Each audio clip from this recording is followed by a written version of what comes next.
Bonjour à tous, bienvenue à cette deuxième session du Learn English Mr. Brandy. Aujourd'hui, nous allons parler des temps présents, à savoir le present simple et le present continuous.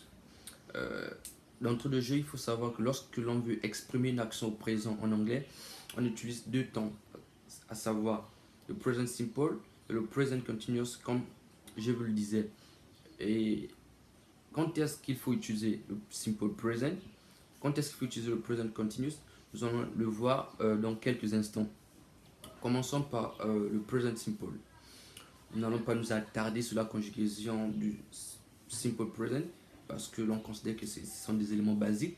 Donc, à ma gauche, ici, vous avez la conjugaison des auxiliaires, des principaux auxiliaires en anglais au present simple. Retenez-le bien parce que cela nous sera très très utile pour la suite, pour la conjugaison des temps composés. Alors, nous avons l'auxiliaire to be, qui signifie être. Nous avons l'auxiliaire to do, qui signifie faire. Nous avons l'auxiliaire to have, qui signifie avoir. Alors, pour l'usage, retenons que on utilise on emploie le present simple pour des actions qui ont une fréquence dans le temps, pour des actions répétitives, si vous voulez.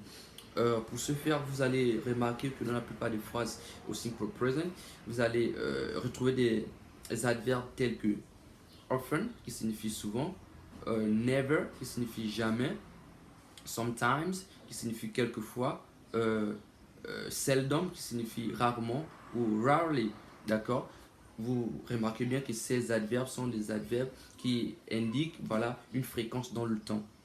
Nous avons également every et always, qui signifient respectivement tout ou chaque et toujours. Alors, exemple, je vais toujours à l'école à pied. I always go to school on foot. I always go to school on foot. Nous avons l'adverbe always qui signifie voilà, la fréquence. Donc, il va toujours à l'école à pied. Comme deuxième exemple, on peut prendre I often go to theater with my brothers.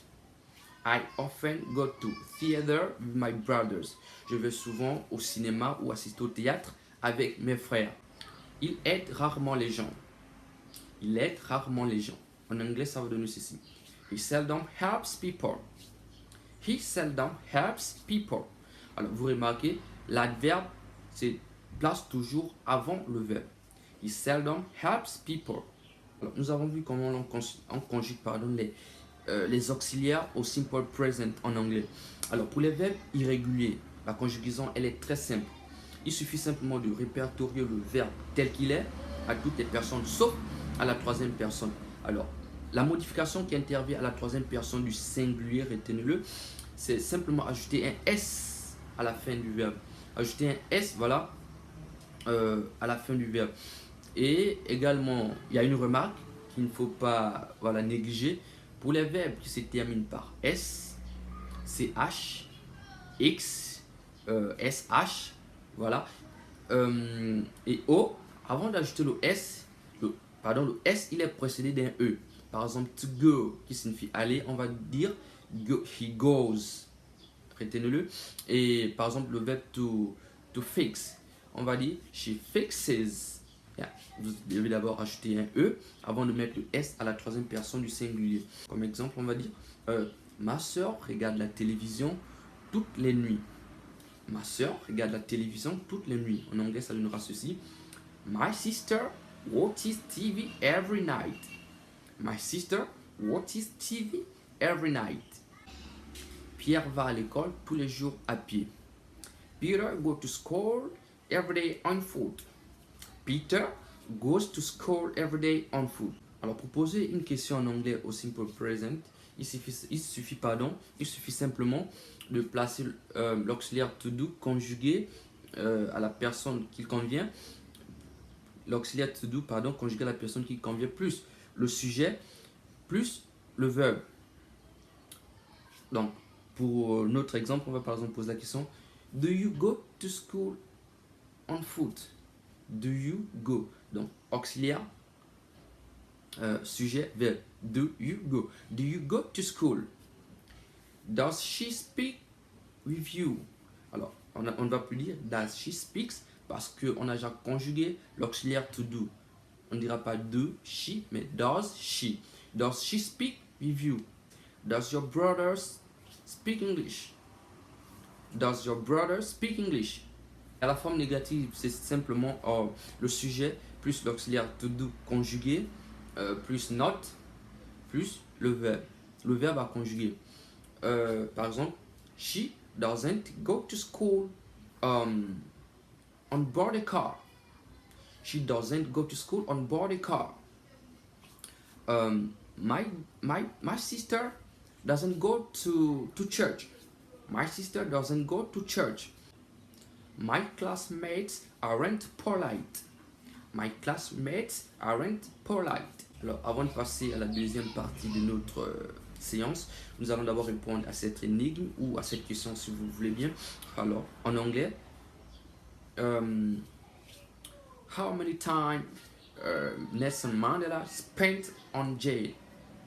How many time Nelson Mandela spent in jail? How many time Nelson Mandela spent in jail? Alors on se retrouve à la fin de la vidéo pour vérifier quelle est la bonne réponse.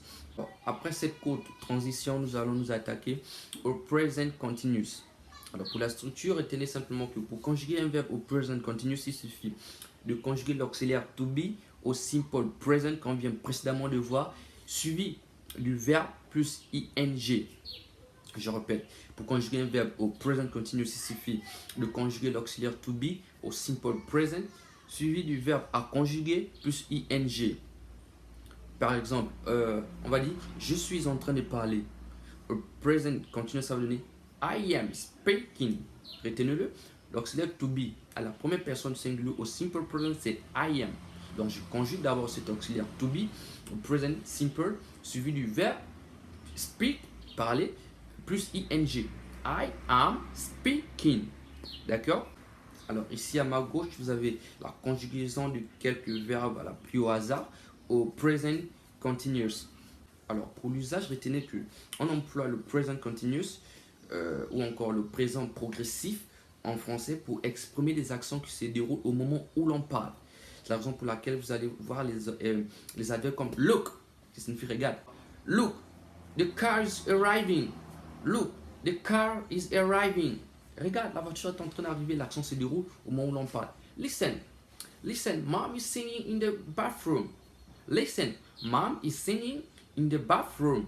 Donc, nous avons look, listen, qui signifie regarde, listen, c'est écouter. Nous avons d'autres adverbes comme now, c'est-à-dire maintenant. At the moment, at the present. Comme exemple, on va dire je suis en train de parler ou je parle. On dira I am speaking. I am speaking to you and you are listening to me. Les enfants sont en train de manger. Children are eating. Children are eating. Les filles sont en train de s'amuser. The girls are having fun. The girls are having fun. Il est en train de pleuvoir ou simplement il pleut. It's raining. It is raining. It is raining. Alors pour poser une question au present continuous, pardon, il suffit de conjuguer l'auxiliaire to be à la personne qu'il convient, plus le sujet, plus le verbe, plus ing. Are you listening to me? Are your children going to school? Is your father driving a car? Is your mother cooking a meal? Et à la forme négative, c'est le sujet plus l'auxiliaire to be conjugué au simple present plus not plus le verbe plus ing.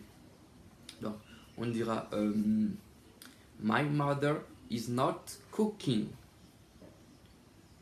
My pastor is not preaching. My people aren't protesting. Alors on se retrouve donc pour répondre à notre énigme avant de se dire au revoir. Alors la question c'était how many time Nelson Mandela spent in jail? La réponse est tout simplement 27 years. Nelson Mandela spent 27 years in jail. Alors, merci de m'avoir accordé votre attention pour cette deuxième séance de Learn English with Mr. Brandy. J'espère vous retrouver très prochainement. Alors, bye bye.